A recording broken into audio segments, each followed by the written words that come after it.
Told them to grip and keep folding, stay clicking.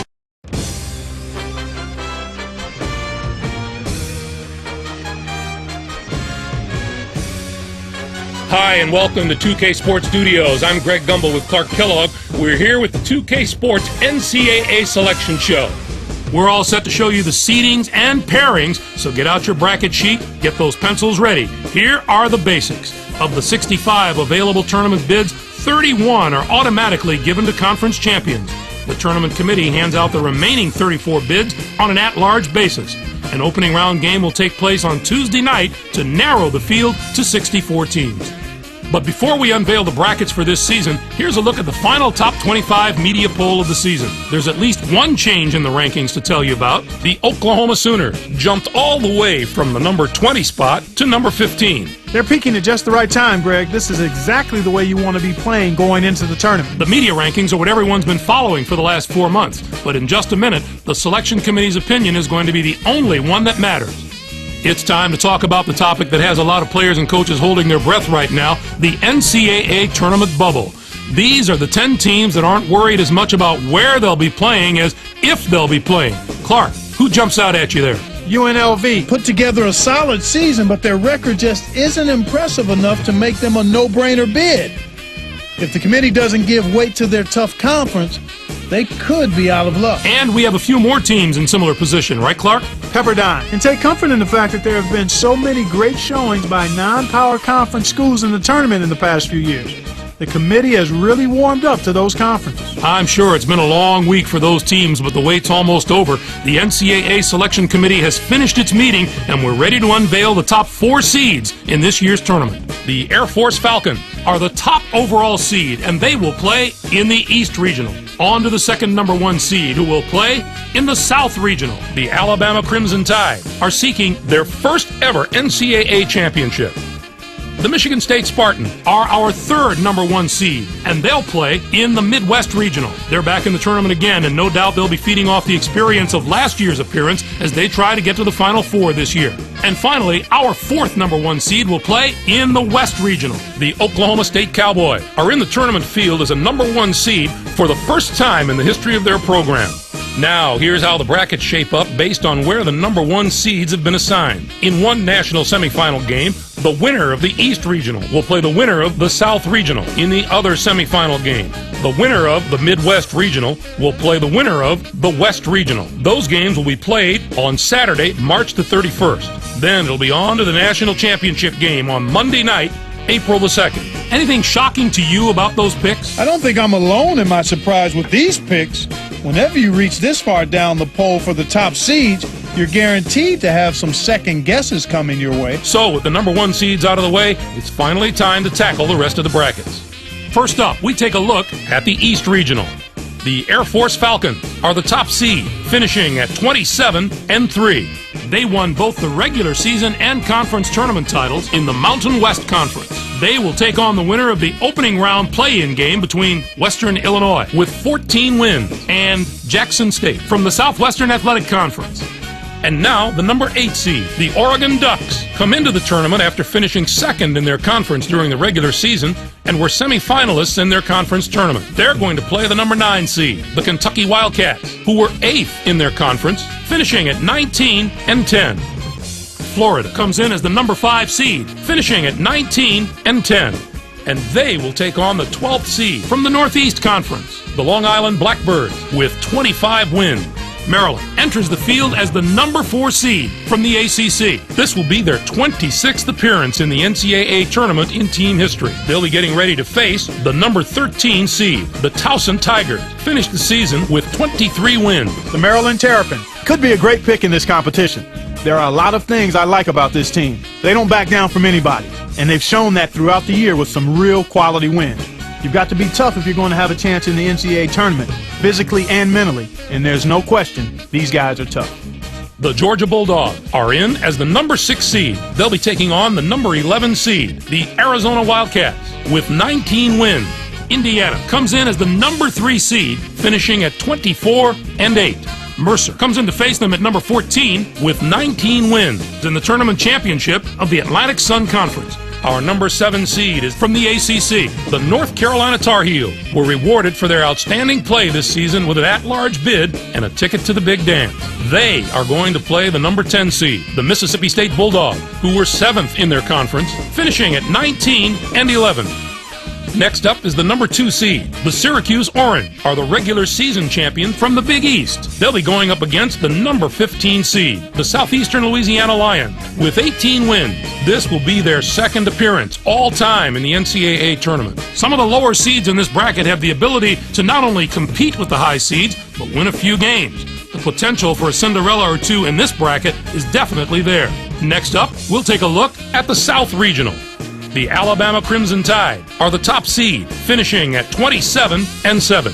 They were conference tournament champions in the SEC. They'll take on the Western Michigan Broncos, the number 16 ranked team. This marks their 4th appearance in the NCAA tournament in team history.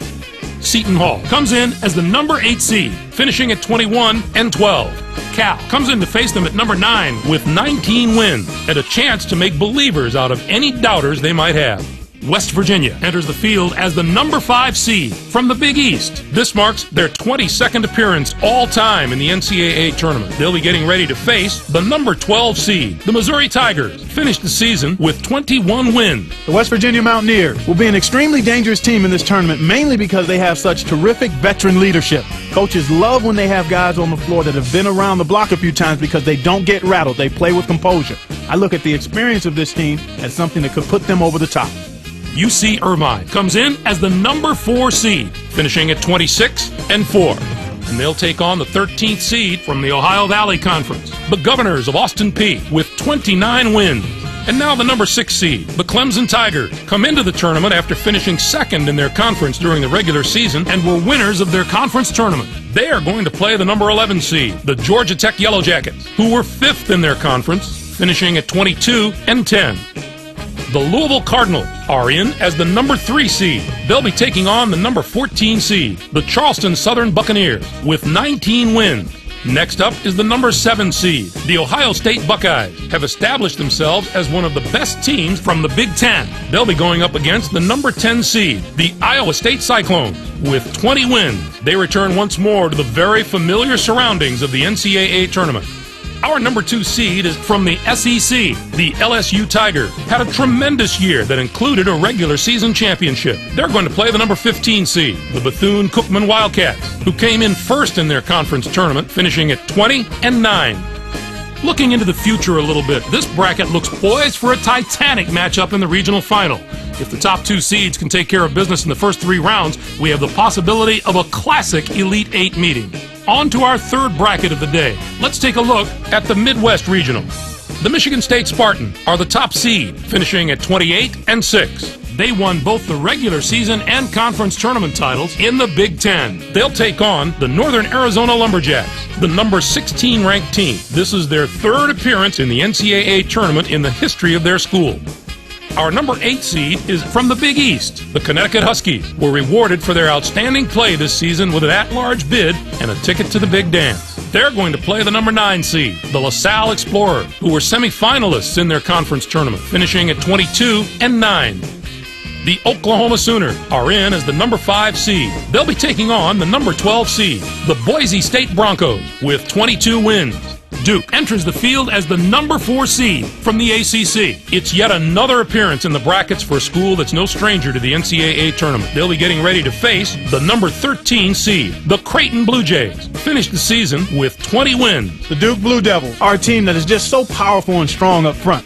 I would put their front court up against just about any other teams in the nation right now. It's always good to have strong guard play, but if you ask most coaches, I guarantee you they take the good big man over the good little man most times. Their interior play should serve them very well in this competition.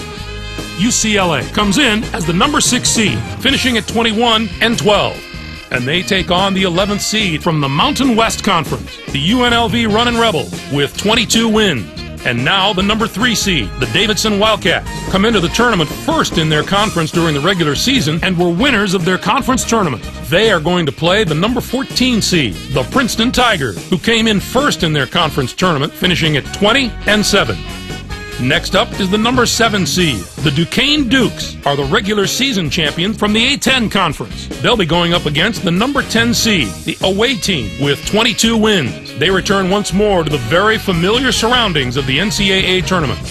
Gonzaga comes in as the number 2 seed, finishing at 26-5. Maryland-Baltimore County comes in to face them at number 15 with 19 wins in the tournament championship of the America East Conference. On the surface, I'd have to say this regional might be the most difficult of the 4. Certainly the depth of quality teams here is very impressive. Whoever emerges from this bracket will have been through some battles. And finally, let's have a look at the West Regional.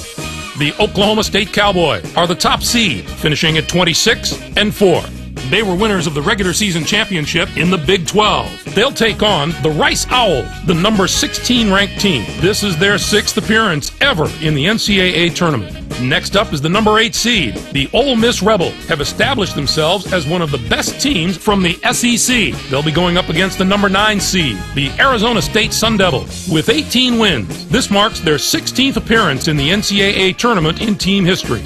Georgetown comes in as the number 5 seed, finishing at 23-11. And they will take on the 12th seed from the Metro Atlantic Conference, the St. Peter's Peacocks, with 23 wins. Notre Dame comes in as the number 4 seed, finishing at 24-10. Long Beach State comes in to face them at number 13 with 18 wins in the tournament championship of the Big West.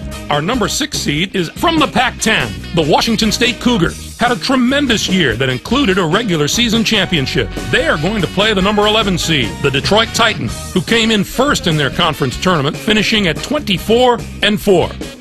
The St. Joseph's Hawks are in as the number 3 seed. They'll be taking on the number 14 seed, the Florida Atlantic Owls, with 20 wins. And now the number 7 seed, the Usc Trojan, come into the tournament 6th in their conference during the regular season and were winners of their conference tournament. They are going to play the number 10 seed, the Virginia Tech Hokies, who were semifinalists in their conference tournament, finishing at 16-13. Kansas enters the field as the number 2 seed from the Big 12. It's yet another appearance in the brackets for a school that's no stranger to the NCAA tournament. They'll be getting ready to face the number 15 seed. The Lafayette Leopards finished the season with 19 wins. The Kansas Jayhawks are going to provide serious matchup problems to any team that doesn't have depth and defensive ability at both guard spots. They have outstanding backcourt play at both ends of the court. It's the main reason they've made it this far, and they're going to have to maintain that form if they want to do some damage in this tournament. This bracket has the potential to give us a sensational matchup in the regional final if everything goes according to form and the top 2 seeds can survive the early rounds. What are your thoughts on our top 16 seeds, Clark? There are no real off-the-wall picks that jump out at me. These 16 teams are all pretty deserving. Let's give the committee some props this year. Alabama is going to be an extremely difficult matchup for any and all of their opponents. I say all of their opponents because I think they'll have a lot of them. They're going a long way in this tournament. Now, let's see how the conference representation fares. The SEC gets 7 teams. The Pac-10 with 7. 7 out of the Big East. The ACC gets 7 teams. What a down year for the non-power conferences. We're used to seeing at least one of those conferences compete on the level of the power conferences, but not this year. And let's not forget the teams out of the Big West. For a small conference, they competed at a very high level this year. Those teams could be the place to look if you're trying to find a Cinderella story in the tournament. I'm surprised there were so few bids for the teams in Conference USA. It was an especially disappointing year for that conference. Usually you can count on a few of the nation's elite teams coming out of there, but this was a season where very few of those teams could maintain any type of positive momentum. Here's the list of the teams that were on the bubble heading into Selection Sunday. So, partner, which of those invitees should be sending the selection committee a thank you card? Iowa State has some quality wins on its tournament resume, and those might have been the difference. The committee always wants to see how you match up against the top teams when they make their picks. While they start prepping for their first-round games, the 5 teams on the other side of the page will be full-time students again. Pepperdine just didn't have enough difficult matchups this year to justify an NCAA tournament bid. I guess next year the coach will make sure to have a stronger non-conference schedule to avoid another snub. Thanks, Clark. I'm sure that this year will provide us with all the thrills and excitement that we've come to expect from the tournament. Greg, it's going to be a fantastic tournament. We've got an outstanding field and a lot of sensational players. I guarantee there are some memorable moments soon to come. For my partner Clark Kellogg and for all of us here in the 2K Sports Studios, I'm Greg Gumbel. Thanks for joining us on the NCAA Selection Show, brought to you by State Farm, the #1 auto insurer. Enjoy all the excitement of the NCAA tournament.